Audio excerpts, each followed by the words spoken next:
I never imagined my life would take such a turn. When I married my husband, I knew I was stepping into a complex dynamic. He had a teenage son from his previous marriage, and though I tried my best to foster a bond, it was clear from the start that my stepson wasn't ready to accept me. His resentment was palpable, small acts of defiance, curt responses, and the way he avoided eye contact. Still, I understood his perspective. I was a stranger in a family that had already suffered fractures. My husband and I shared what appeared to be a stable marriage, but beneath the surface, it lacked warmth. He was a kind man, but distant. Over time, our interactions became more routine, devoid of the spark I had once hoped would grow. He was often consumed with work, and when he wasn't, he seemed content to retreat into his own world. I convinced myself it was normal, that all marriages settled into a rhythm eventually. Yet, the loneliness gnawed at me. Living in our house was a strange experience. It didn't feel like a home. My stepson spent most of his time in his room, only emerging for meals or to leave the house. I tried to bridge the gap, offering help with his schoolwork, asking about his day, but my efforts were met with indifference. Over time, I learned to give him space, hoping that he'd come around when he was ready. One night, after a particularly long and draining day, I decided to go to bed early. My husband was still in his study, working late as usual. I remember feeling a strange unease as I closed the door to our room, but I brushed it off as exhaustion. I slipped into bed, the soft sheets a welcome reprieve, and quickly fell into a deep sleep. At some point in the night, I stirred. There was a faint sound, a creak of the floorboards, that pulled me from the edges of a dream. Groggily, I opened my eyes and froze. My stepson was standing at the foot of my bed, his figure silhouetted against the dim light seeping through the curtains. "Michael," I whispered, my voice thick with sleep and confusion. "What are you doing here?" He didn't respond immediately. His gaze was fixed on the floor, his shoulders tense. Finally, he mumbled, "I couldn't sleep." I sat up, pulling the blanket closer around me. "You can't just come in here," I said, trying to keep my voice low so as not to wake my husband. "If you need something, you should knock." He hesitated, shifting his weight from one foot to the other. I don't know. I needed to talk to someone." His words caught me off guard. He rarely spoke to me, let alone sought me out. There was something in his tone, vulnerability, perhaps, that made me pause.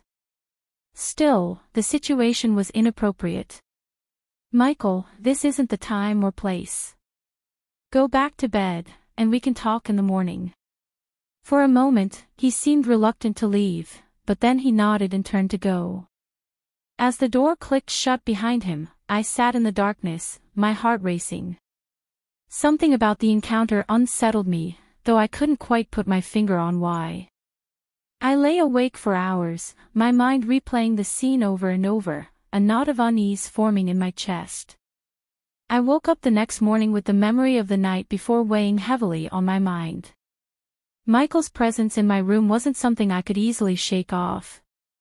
It felt wrong, intrusive, and yet there was something in his demeanor that stopped me from feeling angry. He had seemed vulnerable, almost lost, and that made it harder to confront him in the light of day. Still, I knew I had to address it. Throughout breakfast, he avoided my gaze entirely, his usual defiance replaced by an awkward quietness. My husband, as always, was preoccupied with his phone, barely noticing the shift in the atmosphere. I watched Michael carefully, looking for some clue, but his expression gave nothing away. Later that day, when my husband left for a meeting, I found Michael in the living room, pretending to be engrossed in a book. I approached him cautiously, unsure of how to broach the subject. "About last night," I began, keeping my tone calm and neutral. His shoulders stiffened, but he didn't look up. "I'm sorry," he said quickly, almost too quickly, as if he had been rehearsing the words. I appreciate that, I replied. But, Michael, you can't do that again. It's not appropriate to come into my room without knocking, especially in the middle of the night. He nodded, still not meeting my eyes. I know. I don't know what I was thinking. I felt like I needed someone to talk to, and Dad's never around. His admission caught me off guard. It wasn't often that he opened up, and hearing him voice his feelings so directly was unexpected. I understand, I said carefully, sitting down across from him. But if you need to talk, there are better ways to do it. I'm here for you, Michael, but we need to respect boundaries. He finally looked at me then, his eyes filled with a mix of emotions I couldn't quite decipher, sadness, guilt, and something else that made my stomach twist. I know you're trying, he said quietly. You're the only one who does. Dad doesn't even care. The bitterness in his voice was palpable. It wasn't the first time I'd sensed his resentment toward his father, but hearing it so plainly stated was unsettling. That's not true, I said, though my voice lacked conviction. Your dad loves you. He just has a hard time showing it sometimes. Michael gave a hollow laugh. Sure. That's why he's never around. And when he is, he doesn't even notice me. Or you. The words hung in the air, heavy with implication. I didn't know how to respond. He wasn't entirely wrong. My husband's emotional distance was something I had long since grown accustomed to, but hearing it pointed out so bluntly by Michael felt like a slap in the face. I'm sorry you feel that way, I said eventually. But that doesn't mean you can act out or cross lines. We're all trying to make this work, Michael. I need you to meet me halfway. He nodded again, his expression softening. I'll try, he said quietly. I promise. The conversation left me unsettled, though I couldn't quite pinpoint why. There was something about Michael's tone, the way he looked at me, that lingered in my mind long after he'd gone upstairs.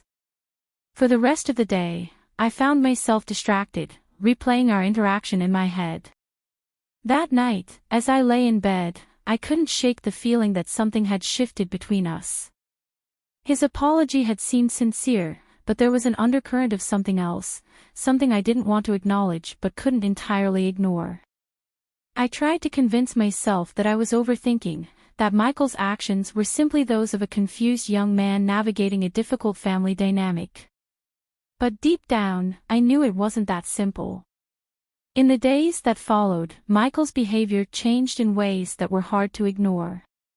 He was suddenly more present, finding reasons to linger in shared spaces where I happened to be.